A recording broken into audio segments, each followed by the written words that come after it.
तब रब ने इनसे फरमाया कि ऐ आदम, तुम और तुम्हारी बीवी जन्नत में रहो, यहाँ तुम्हें कोई रोक टोक नहीं, जो जी चाहे खूब खाओ, जहाँ चाहे सैरो तफरी करो, तुम्हें हर चीज की इजाजत तो है, मगर इस दरख्त के पास ना जाना, यानी इसे खाना तो क्या इसका ख्याल तक ना करना।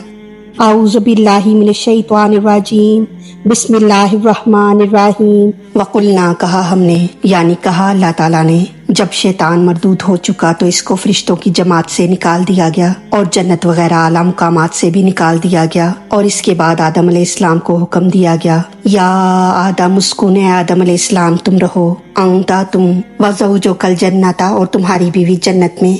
अगरचे जन्नत में हजरत आदम अलैहिस्सलाम और हजरत हव्वा दोनों को रखा गया था, लेकिन असल मकसद हजरत आदम अलैहिस्सलाम को रखना था, क्योंकि जन्नत में इन्हीं को रखकर खिलाफत का तरीका सिखाना मकसूद था। इसलिए या आदम उस्कुन में सिर्फ आदम अलैहिस्सलाम को खिताब फरमाया गया। ज़ौज के मायनी है जोड़ा, ये शोहर और बीवी दोनों के लिए बोला जाता है। यहाँ ये बीवी के मायनी में इस्तेमाल हुआ। ये तो सब मानते हैं कि आदम अलैहिस्सलाम वहाँ पैदा हुए जहाँ आज मक्का मुअज़्ज़मा है।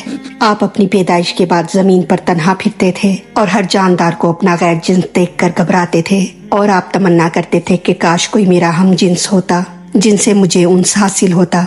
आपकी पैदाइश के अगले जुमे को जब आप सो रहे थे कि फरिश्तों ने आपकी बाईं पसली चाक की, जिससे आपको कोई तकलीफ ना हुई, और इससे निहायत खूबसूरत औरत बनाई, और आदम अलैहिस्सलाम की चाक की हुई पसली को मिला दिया गया। जब आप जागे तो आपने अपना हम जिन्स अपने पास बैठा पाया। पूछा, तुम कौन हो? आवाज आई, ये हमारी बंदी है, तुम्हारा अकेलापन दूर करने के लिए पैदा की गई है। और फिर फरिश्तों की गवाही से इनका निकाह हुआ। हजरत हव्वा की पैदाइश में इख्तलाफ है कि कहाँ हुई। अब्दुल्ला इब्ने अब्बास और इब्ने मसूद फरमाते हैं कि हजरत हव्वा की पैदाइश जन्नत में हुई। तो आयत के मायने ये होंगे कि आदम अलैहिस्सलाम, आप और आपकी बीवी जन्नत में ठहरे रहो। लेकिन हजरत उमर और दीगर सहाबा ने रवायत फरमाई कि फरिश्तों ने हजरत आदम और हजरत हव्वा अलैहिस्सलाम को नूरी लिबास पहनाया, इनके सर पर ताज रखे और इन्हें सोने के तख्त पर बिठाया, और हजरत हव्वा को मुख्तलिफ किस्म के जेवरात से आरास्ता किया, और फिर इन दोनों को जन्नत पहुंचा दिया गया। इससे मालूम हुआ कि हजरत हव्वा की पैदाइश भी जमीन पर हुई।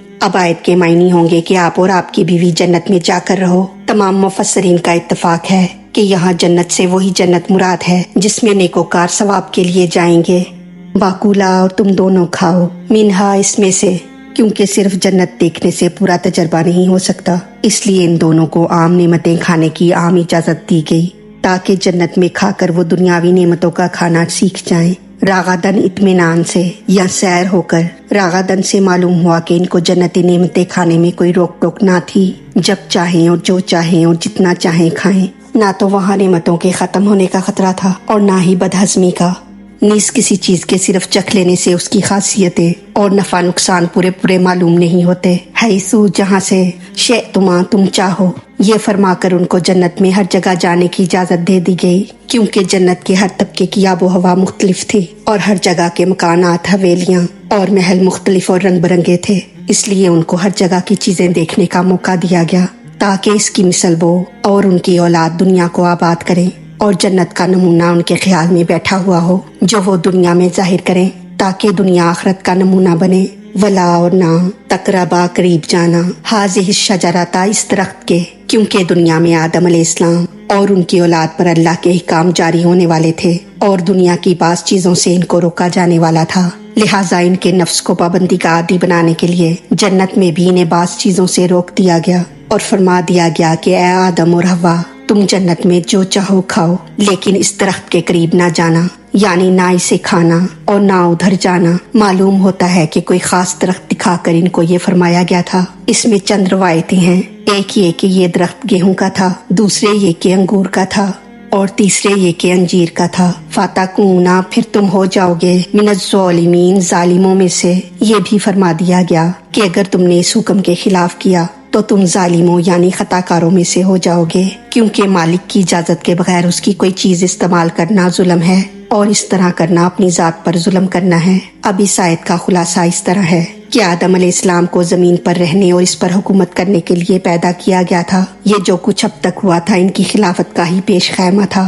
लिहाजा जब आदम अलैहिस्सलाम के सर पर दस्तार खिलाफत बंध चुकी, तब रब ने इनसे फरमाया कि ऐ आदम, तुम और तुम्हारी बीवी जन्नत में रहो, यहाँ तुम्हें कोई रोक टोक नहीं, जो जी चाहे खूब खाओ, जहाँ चाहे सैरो तफरी करो, तुम्हें हर चीज की इजाजत तो है, मगर इस दरख्त के पास ना जाना, यानी इसे खाना तो क्या इसका ख्याल तक ना करना, और जो तुम ऐसा करोगे तो याद रखना कि खराबी में पड़ जाओगे। ख्याल रहे कि आदम अलैहिस्सलाम को जन्नत में रखने की चंद हिकमतें थीं। एक ये कि उनको तजर्बा हो जाए, क्योंकि इल्म और चीज है और तजुर्बा और चीज। आदम अलैहिस्सलाम ने जन्नत में रहकर फरिश्तों पर भी हुकूमत की, वहाँ के मकानात, बागात वगैरह की बनावट भी देखी, वहाँ की नेमतों को इस्तेमाल भी किया और फिर बास चीजों की ममानत भी सुन ली। फिर खता हो जाने पर अताबे इलाही का लुत्फ भी हासिल किया। दुनिया में इनको और इनकी औलाद को इन्हीं चीजों से वास्ता पड़ना था। अब जब वो दुनिया में तशरीफ लाए तो बिल्कुल तजर्बाकार और पुख्ता होकर आए। दूसरे ये कि रब ने इनके और इनकी औलाद के लिए जन्नत बनाई, जो कि इनकी असल क़यामगाह है। दुनिया तो एक आर्जी जगह और जन्नत के हासिल करने का जरिया है, लिहाजा इनको जन्नत पहले दिखा दी गई ताकि वो और उनकी औलाद इन नेमतों को देखकर या सुनकर इनको हासिल करने की कोशिश करें। अल्लाह ताला हमारी गलतियों को माफ फरमाकर हमारा पढ़ना सुनना अपनी बारगाह में कबूल फरमाए। हमें दीनों दुनिया की तमाम नेमतें अता फरमाए और हमें अमल की तौफीक अता फरमाए। आमीन या रब्बुल आलमीन। वमा अलैना इल्लल बलागुल मुबीन।